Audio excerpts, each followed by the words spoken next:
Somebody said if you don't like playing with LeBron, you wouldn't like playing with Kobe. Bro, you guys got to stop these narratives, man. It's not that I didn't like playing with Bron, you guys. And I don't want to go into detail about it. Some of y'all comments just be so asinine. Like when I was in Cleveland and I was a young player, I had no idea Bron was going to come back. Kyrie Irving just dropped a spark that could blow up one of the biggest legacies in basketball history. And the craziest part is, he did it with one sentence on a random live stream. No press tour, no exclusive sit down, nothing fancy. Just straight truth sliding out while the camera was rolling. The internet went wild instantly. LeBron fans jumped into defense mode like they were guarding the rim in Game 7.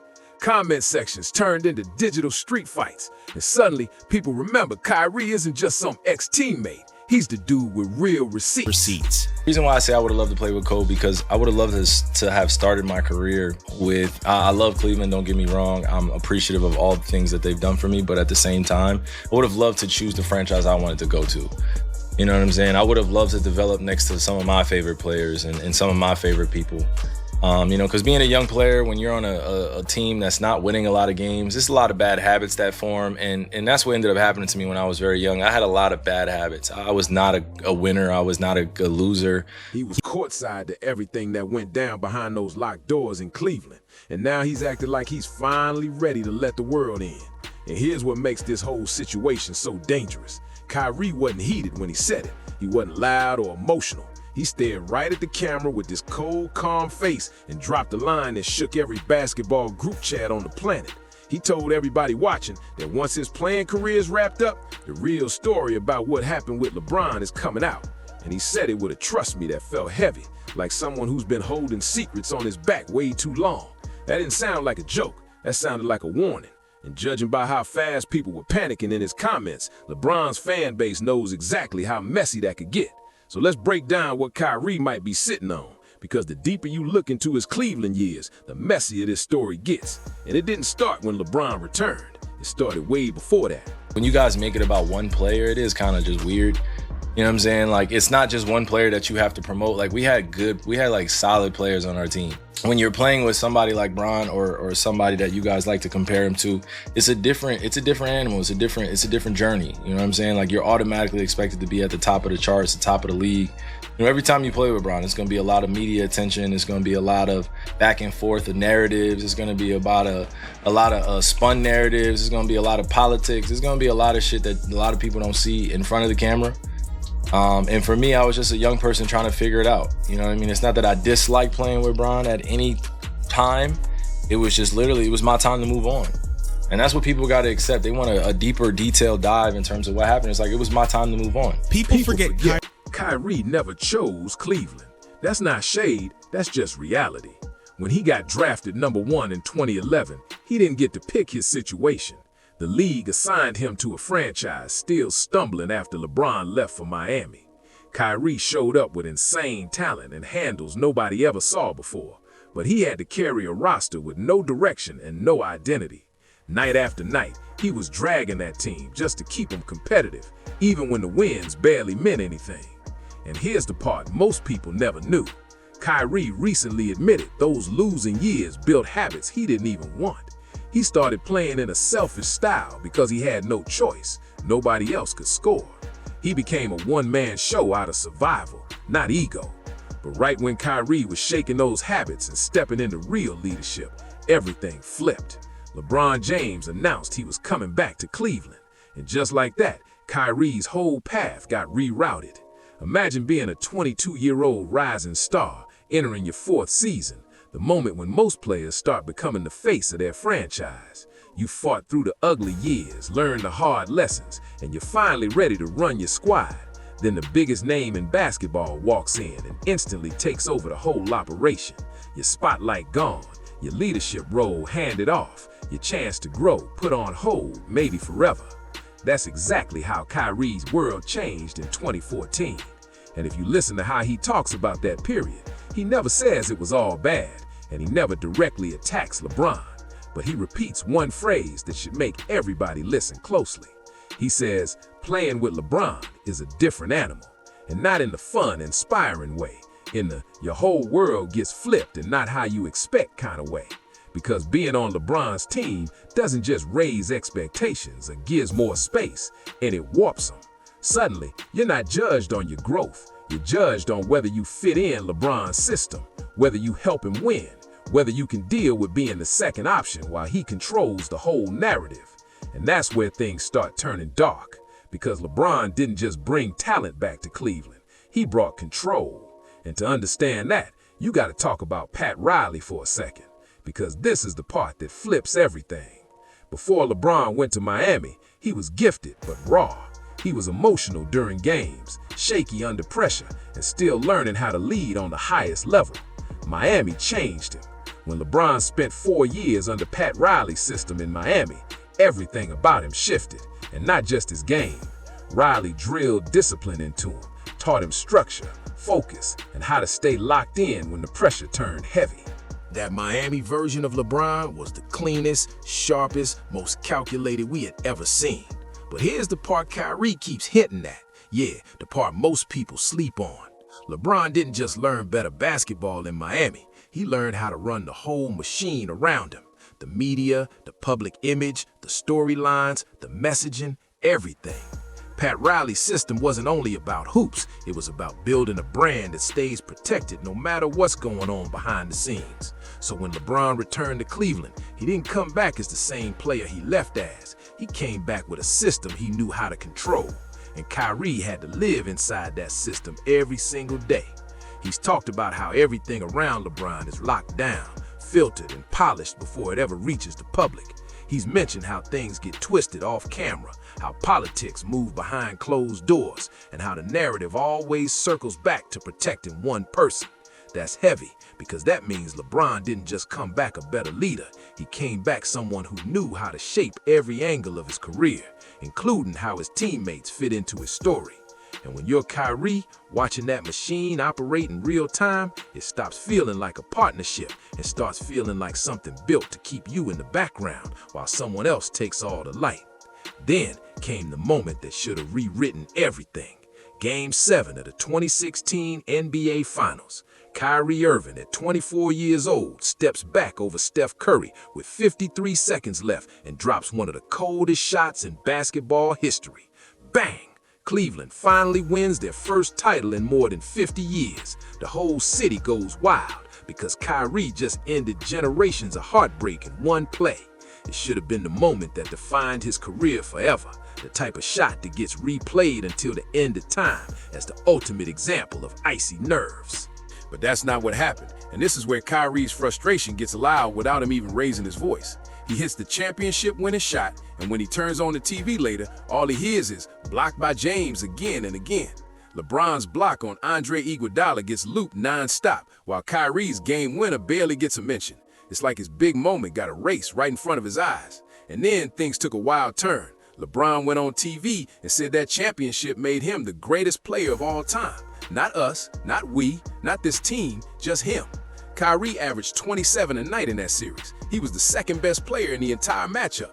He hit the shot that sealed the title. But somehow, the whole story became about LeBron's redemption, LeBron's journey, LeBron's legacy. Kyrie turned into a side note in his own story. That's the kind of thing that burns deep, because that's when it becomes clear the system around LeBron wasn't built to celebrate the squad. It was built to elevate one person every time, no matter what actually happened on the court. And then things went downhill fast. Moved to the 2017 Finals. Kyrie is out there dropping 29 a game, battling Kevin Durant possession by possession, while the Warriors dominate every angle. Durant is outplaying LeBron badly, and to a deal, it's not even close. But when Cleveland loses, the blame gets thrown everywhere except at LeBron. Kyrie catches heat, the role players catch heat, but LeBron stays protected, just like always. And then, less than a month after that loss, the unthinkable hits. Trade rumors start swirling around Kyrie Irving, the same guy who brought Cleveland the championship, the guy who carried huge weight in back-to-back finals. Suddenly, he's being floated around like he's the issue. Think about how wild that is. LeBron's inner circle starts whispering about moving on from Kyrie as if that 2016 title never happened. Fans jump in, acting like front office experts, dreaming up fake trades and debating who Cleveland could flip him for. It was chaos, and that's when Kyrie snapped. He demanded a trade because he wanted out. and that made him the first superstar in LeBron's era to actually take control of his path and leave on his own terms. Every other star who played with LeBron either chose to join him or quietly got pushed out when their roles shrank. Dwayne Wade in his later years, Chris Bosh before his health struggles, Kevin Love when his usage dipped. None of them walked away by choice, but Kyrie did. He looked at the entire system, realized it wasn't built for him to grow, and said, "I'm done." LeBron's fan base has never forgiven Kyrie for walking away because his exit exposed something nobody wanted to admit. The LeBron ecosystem only works when everyone else accepts being replaceable. Kyrie refused to play that part, and it shattered the whole image people were used to seeing. And that's when the character hits started coming in heavy. This wasn't the usual basketball talk. This stuff felt personal, strategic, and non-stop. People dragged everything they could find. His stretch in Boston suddenly twisted into the young players didn't like his leadership. His injuries spun like he was sitting out just to make trouble. Even his personality got turned into a weapon, calling him weird, moody, tough to hoop with. Every little struggle became proof that Kyrie couldn't shine without LeBron guiding him. It didn't matter that he was still elite. The narrative was locked in, and nothing he did on the court could flip it. Then the pandemic hit, and everything exploded. Kyrie made a personal decision not to take the COVID vaccine, and the reaction went way past basketball. People weren't just disagreeing. They were calling for him to be kicked out of the league, calling him selfish, reckless, dangerous. The outrage stopped feeling like it was even about health. It felt like he was getting punished for daring to speak for himself, for stepping outside the script people expected. And the wildest part? Why Jots brought turkets. A huge chunk of that outrage came from LeBron fans, acting like Kyrie's personal choice was somehow an attack on LeBron's legacy. That level of obsession was unreal. And through all of this chaos, where was LeBron? Silent, completely silent. No words for his former teammate, no support, nothing. Just silence while his fan base went after Kyrie from every direction. That's exactly what Kyrie meant when he talked about the politics people never see.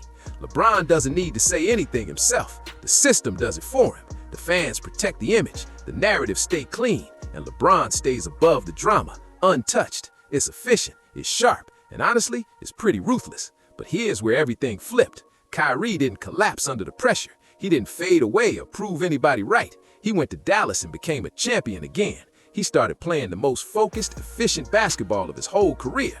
He became a respected veteran in the locker room, someone younger players actually listened to, and a guy who finally found real peace. Not that media-friendly, everything's fine version, but the kind where you truly know who you are and don't need approval. And the craziest proof of his growth, even when Luka Doncic got traded to the Lakers, Kyrie didn't shake.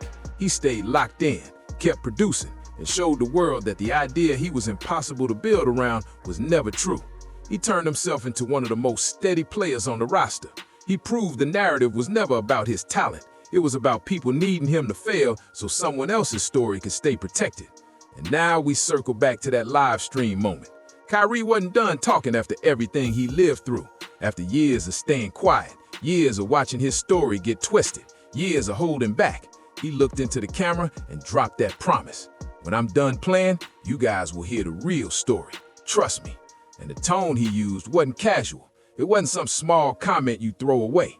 It was the sound of someone who's been carrying weight for years. This ain't gonna be a soft interview where he dodges the real questions. This is gonna be Kyrie putting everything on the table. What happened behind closed doors, what the cameras never saw, what the narrative machine buried. Then he hit everyone with another line that cut even deeper. No one could ever live in the shoes. No one could ever have anything legitimate to say about what they would have done in my position. That's not frustration. That's someone who knows things the rest of the world doesn't. Someone who lived through moments that would completely change how we see the entire Cleveland era if they ever came out. The way he said it, that with that edge, that I'm not scared anymore energy, it was clear he's done protecting other people's legacies while his own truth gets buried. So now the real question isn't if Kyrie will speak, it's what happens to LeBron's legacy when he finally does. Because for years, the system around LeBron has been airtight. Every narrative gets polished, every storyline gets reshaped, every bit of blame gets redirected away from him and onto whoever is closest. It's been controlled, precise, and unbelievably effective. But Kyrie's promise cracks that armor. And when he finally lays out the politics, the tension, the off-camera conversations, the real stuff that never made it to the public, LeBron's carefully built image might not survive unchanged. Kyrie didn't need a Netflix documentary or a PR rollout to shake the room. He did it with one sentence on a live stream. And the way people panicked instantly, the way defenders popped up out of nowhere, the way some fans tried to discredit him before he even said anything, it's clear everyone knows how dangerous his truth could be. The countdown has already started. Kyrie's retirement isn't far away. And when that moment comes, when he can finally talk without worrying about contracts, team politics, or league pressure, then the entire basketball world is going to be locked in, because the truth hits different when it comes from the person who actually lived it. And Kyrie Irving lived every bit of this story, every choice, every conflict, every moment that got twisted for someone else's benefit. And soon, he's going to make sure the world knows exactly what really happened.